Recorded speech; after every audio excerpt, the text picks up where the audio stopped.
Also für alle, die das Problem haben bei ihrem Haldex-Getriebe Golf 4, dass hier Öl austritt. Das heißt, die ganze Platte hier ist ölig, sowohl oben als unten, weil es ja durch die Fliehkraft überall hinfliegt und dann hängen halt die Tropfen hier unten dran, laufen zum Teil zur Mitte. Der Simmerring wird wahrscheinlich kaputt sein. So, wie man den tauschen kann, ist eigentlich ganz einfach.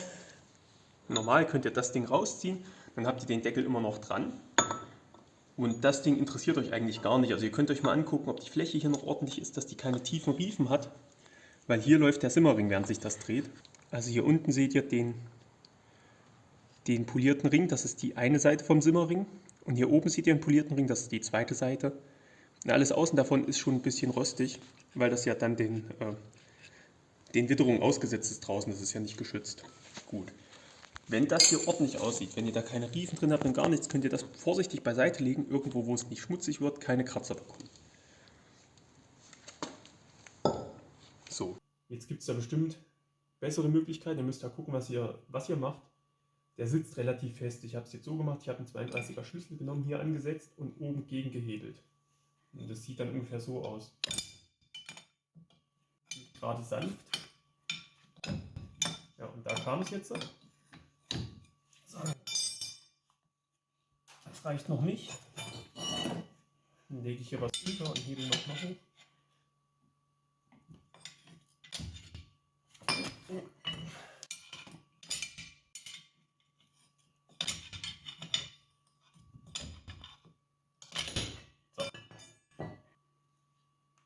So. Das wäre in dem Fall die Welle. Der Deckel hat hier ringsrum 6 Schrauben. Die schraubt ihr raus. Ich habe die Seite nach oben gedreht, damit kein Öl rausläuft. Gut, jetzt sind die 6 Schrauben raus und der Deckel sitzt bombenfest auf dem Getriebe. Ihr könnt ihn nicht einfach abziehen. Jetzt sind hier und auf der anderen Seite nochmal 2 Löcher mit Gewinde. Könnt ihr einfach so eine Schraube vom Deckel nehmen. Macht das vorher ordentlich sauber. Sucht euch irgendwas Spitzes. Macht den ganzen Dreck raus, dass ihr da nicht mit dem Gewinde hängen bleibt. So. Schraubt die Schraube langsam bis ran, an beiden Seiten gleichzeitig. Und dann macht ihr vorsichtig rechts, links, also immer im Wechsel, dass die Spalten groß genug sind.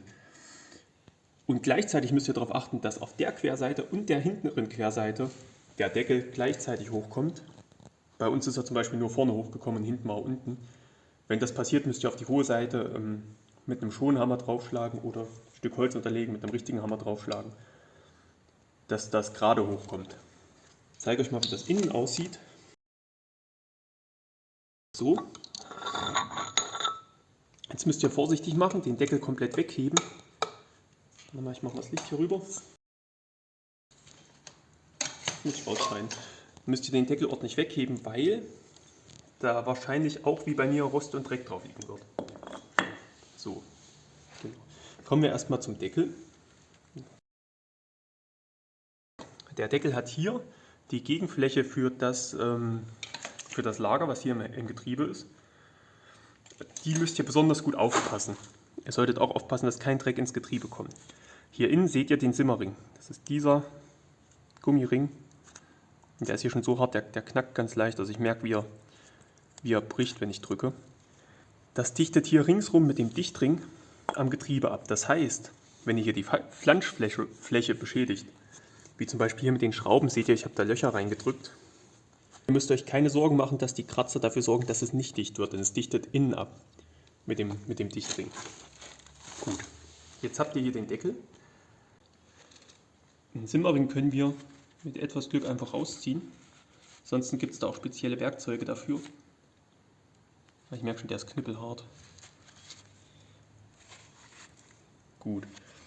Ein Trick, der mir erzählt wurde für den Kurbelwellen-Simmerring, ist eine Schraube. Einfach eine Spacksschraube hier seitlich in den Simmerring. Ein bisschen besser sehen so. Hier einfach eine Spacksschraube in den Simmerring schrauben und damit rausziehen. Ja. Probiere mich mit der Zange. Ich habe es damals mit der Zange gemacht, den gegriffen und rausgezogen. Wichtig ist, die Innenfläche dürft ihr nicht beschädigen von dem Loch hier, weil dort dichtet der Simmerring ebenso ab wie auf der Welle. Den zieht ihr raus. Dann braucht ihr einen neuen Simmerring. Ich habe hier welche von Einfach gekauft, weil es die billigsten waren, glaube ich. Gut, das ist der neue Simmering. Der neue Simmering, den setzt ihr dann in den Deckel ein. Ich weiß jetzt nicht, ich glaube keinen Anschlag. Doch, der hat innen einen Anschlag, also den drückt ihr bis zum Anschlag rein. Ob die gefettet eingesetzt werden müssen oder nicht, oder geölt, müsst ihr selber nachgoogeln, das weiß ich gar nicht. Die Drehmomente für die Schrauben, wenn ihr es wieder zusammenbaut, weiß ich nicht, es ist aber nicht zu doll. Also die ging bei mir auch sehr, sehr gut ab mit Maulschlüssel, ich habe nicht mal eine Ratsche gebraucht. Also nicht zu doll festziehen, es ist immer noch nur Aluminium. Und es ist auch keine Dichtfläche. Also selbst wenn die nur handfest sind, dann müsst ihr es schon abdichten. Also hier nicht übertreiben, ihr macht die Gewinde kaputt, Riesenproblem. Gut, wenn ihr den Ring drin habt, den Simmering, Deckel aufschrauben, vorsichtig einführen und dann könnt ihr gucken, müsst ihr eventuell drehen und dann geht es nochmal ein Stück runter.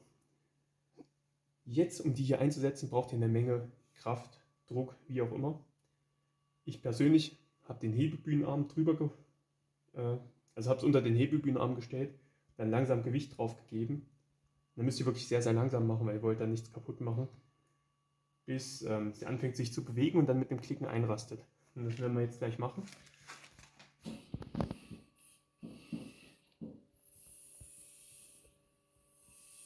Wenn ihr eine Presse habt, das ist natürlich sehr viel besser als das, was wir hier veranstalten, aber wir haben keine Presse.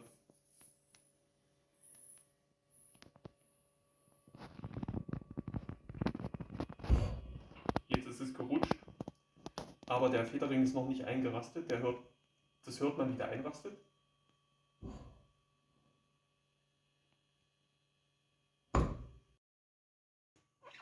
Jetzt ist er eingerastet und... Nee, macht er nicht, okay. Wenn wir jetzt hier dran drehen, dann dreht sich vorne die Ausgangswelle, oder die Eingangswelle in dem Fall. Jetzt ist es wieder eingebaut.